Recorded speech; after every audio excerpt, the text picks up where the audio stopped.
Une parenthèse, nous allons parler des runners. C'est quoi les runners dans GitLab?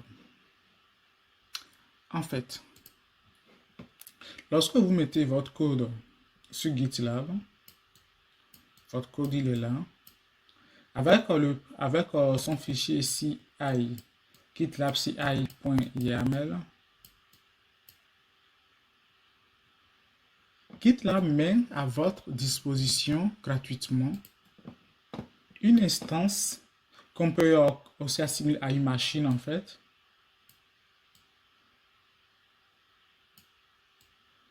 GitLab met à votre disposition une instance qui, lui, ira vérifier chaque fois votre repo,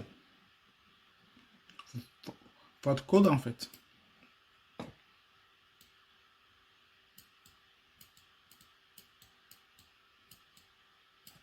Il va vérifier à chaque fois votre repo. Et quand il y a une nouvelle mise à jour sur votre repo et que votre fichier .ci, votre fichier ci.yaml a besoin d'être exécuté, c'est cette machine qui détecte ça. Et donc, il récupère votre job de votre CI et lui ici, il a fait tourner. Il exécute ici en fait ce qui a décrit dans votre CI. Donc, si dans votre CI, vous demandez à construire une image, alors c'est cette machine qui va construire cette image pour vous.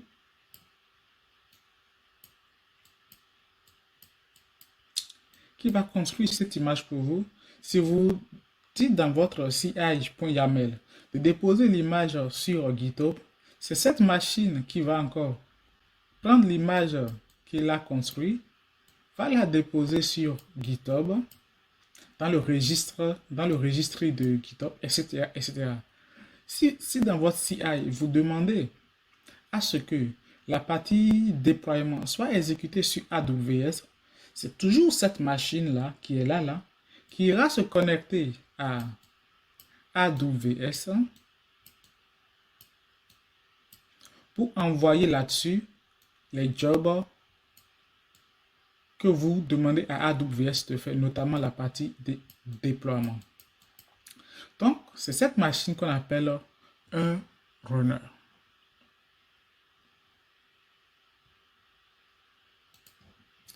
C'est cette machine qu'on appelle un runner. Voilà, un runner.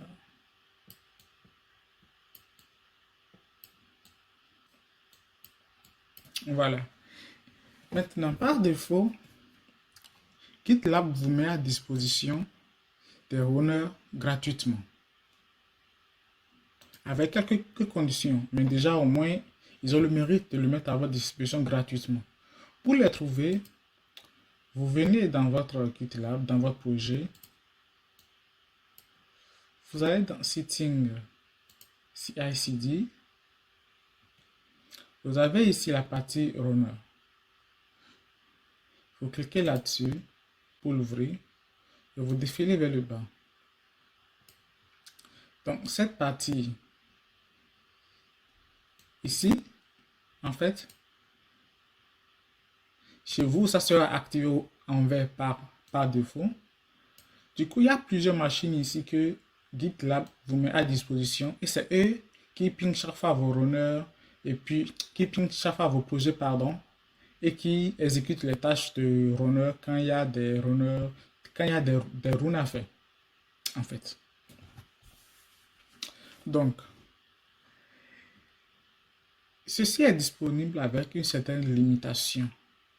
Quand on part voir le pricing de GitLab, on voit que quand on paie 0 € par mois, on a droit à 400 minutes de calcul par mois.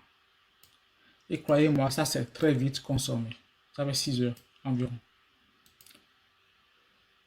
Donc, Il peut arriver, ou bien il va souvent arriver quand vous exécutez régulièrement de la CI/CD, que ce temps-là ne vous suffise pas.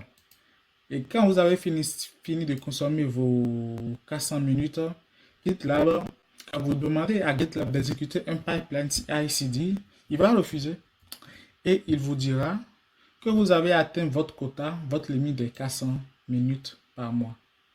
Du coup, il va vous proposer d'acheter du temps de calcul, c'est-à-dire de passer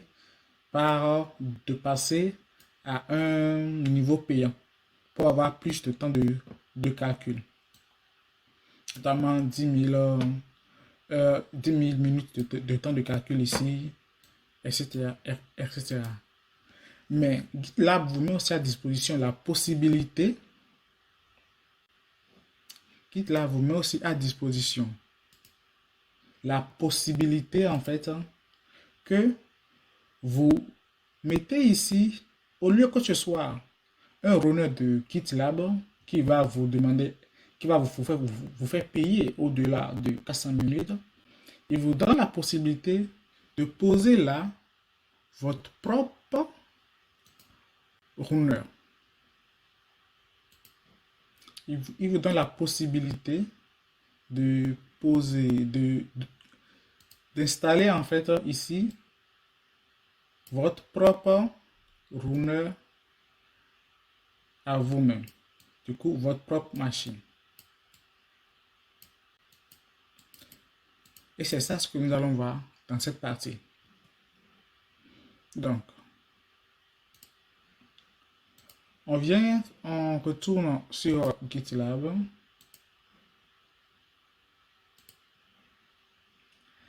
Du coup, on va désactiver l'utilisation des runners de GitLab. Ces runners gratuites, on va les désactiver parce que on a dépassé notre temps de calcul et nous ne souhaitons pas utiliser les runners de GitLab puisque nous voulons insérer notre propre runner privé. On va le désactiver. Voilà. Ok. Donc, nous allons créer un nouveau runner. On vient ici, on fait un nouveau projet de runner. On va tag notre runner. On va l'appeler Docker runner en private. Vous choisissez le nom que vous voulez. On fait create.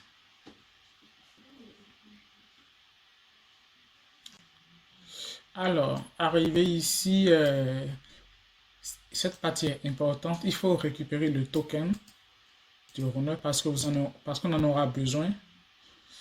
Si vous ne le prenez pas ici, vous n'aurez plus l'occasion de le récupérer après. Pardon. Et vous allez devoir supprimer votre runner et le recréer pour pouvoir récupérer son token.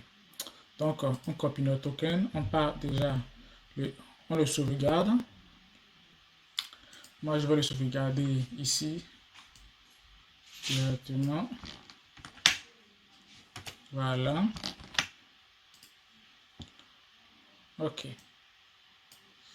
Alors, on fait all runner. On fait quitter.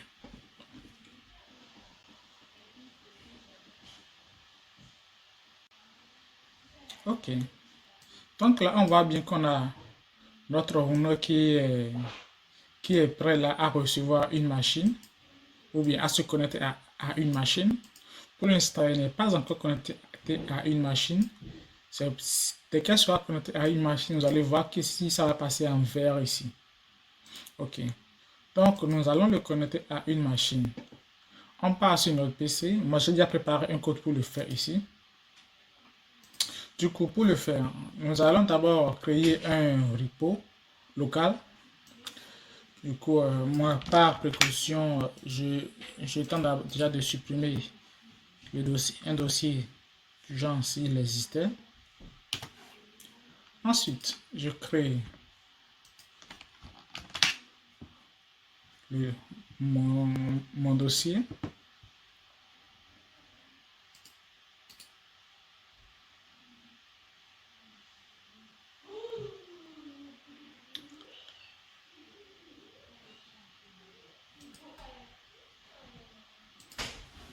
On valide.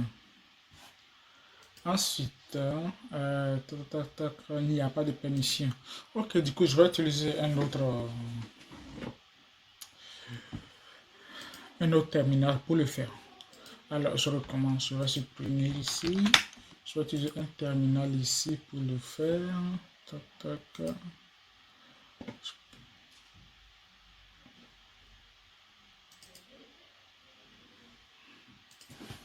Ok. Du coup,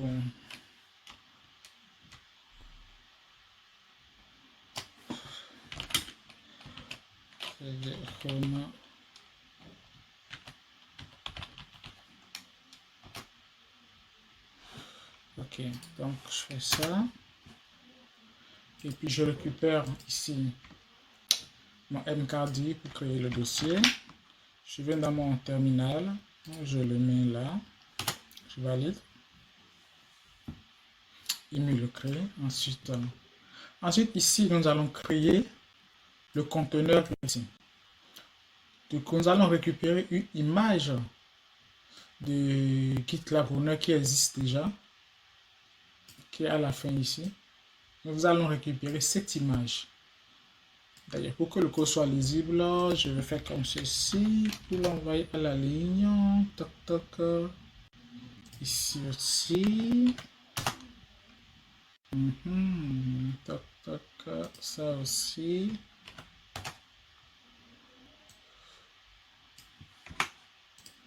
Voilà, donc nous allons créer notre conteneur. On vient là, on colle et on valide. On va patienter le temps qu'il crée le conteneur. Il est en train de le créer, on va patienter encore.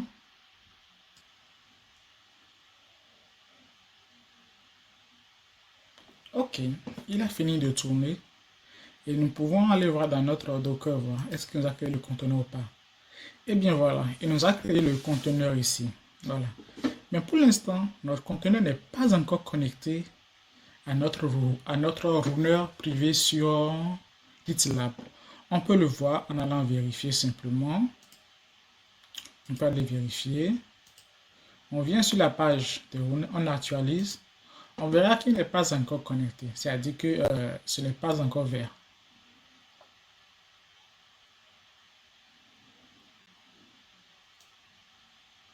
Voilà, vous voyez, ce n'est pas encore vert. Pour qu'il puisse se connecter maintenant, nous allons entrer le registre de GitLab à l'intérieur de notre conteneur là-bas. Et pour le faire, nous allons utiliser le token qu'on avait copié lorsqu'on créait ce runner. Le token qu'on avait copié, nous allons l'utiliser cette fois-ci, du coup.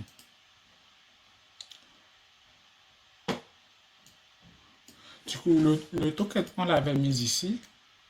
On va le mettre dans une macro variable qu'on va appeler token runner GitLab.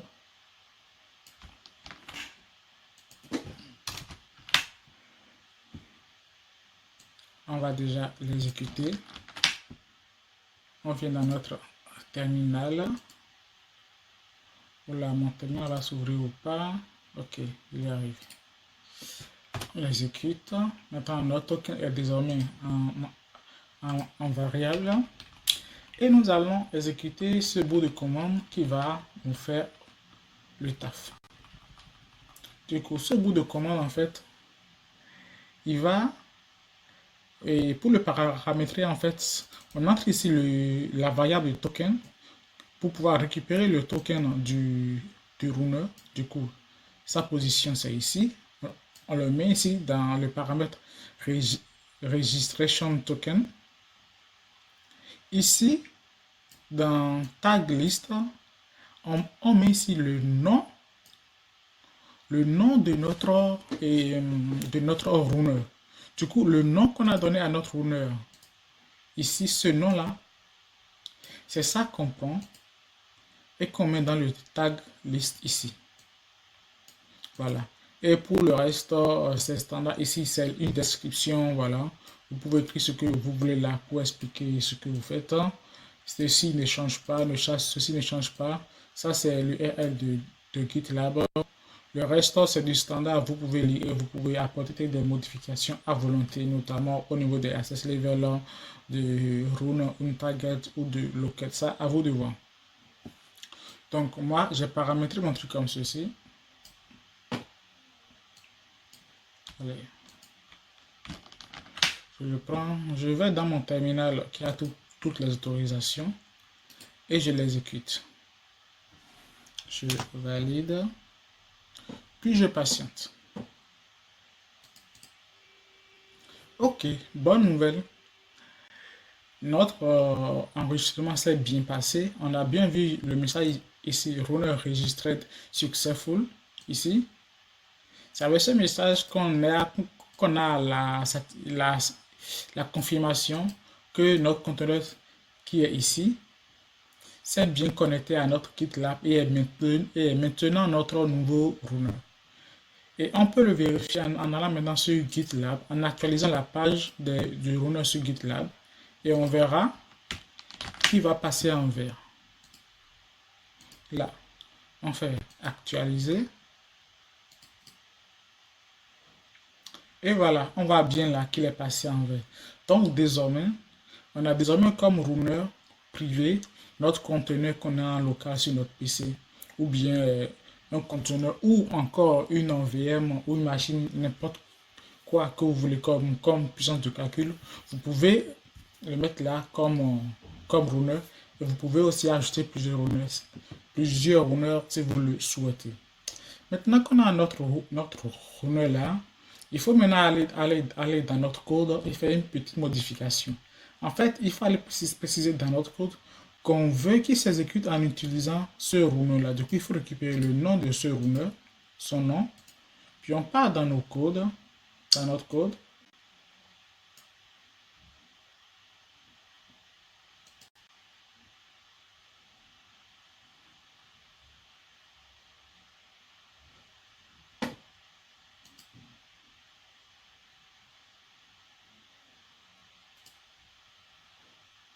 Ok.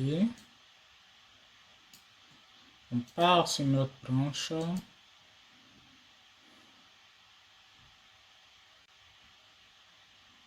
Voilà.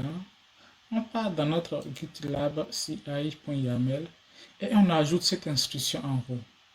En gros, cette instruction, on lui dit par là que pour exécuter les tâches, qu'il n'a qu'à utiliser comme runner par défaut ce runner-là, ce nom-là. C'est bien ce qu'on a créé de l'autre côté là-bas, au niveau des runners. Et c'est tout. Avec ça, vous pouvez exécuter vos CI/CD sur GitLab sans avoir à payer de puissance de calcul, car vous utilisez simplement votre propre puissance de calcul. Voilà. Alors, le code utilisé vous sera mis à disposition dans la formation. Je vais également le déposer sur le repo ici. Non, je vais poser sur le repo ici aussi.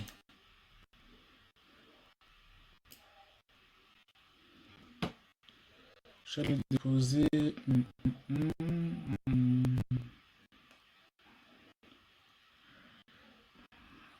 Je viens dans...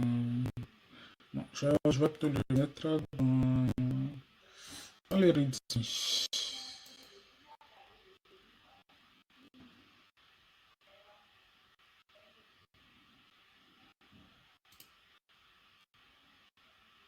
Edit.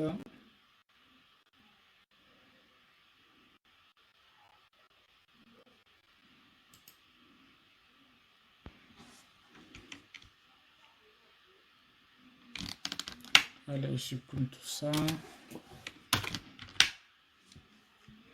Voilà. Et je prends aussi la partie...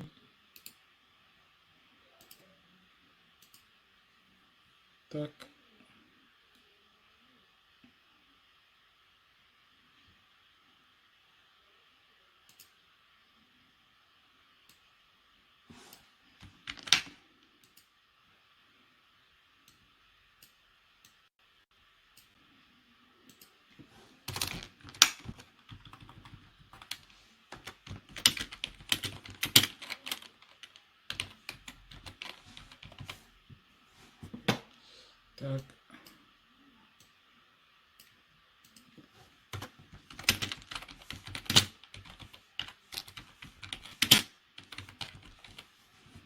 Parfait.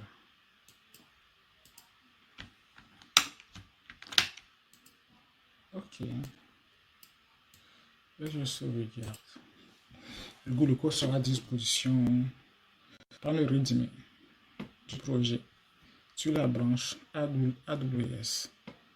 Et pour ceux qui suivent la formation, vous le verrez directement en dessous de la vidéo dans la formation. Si elle n'y est pas, écrivez-moi sur le chat.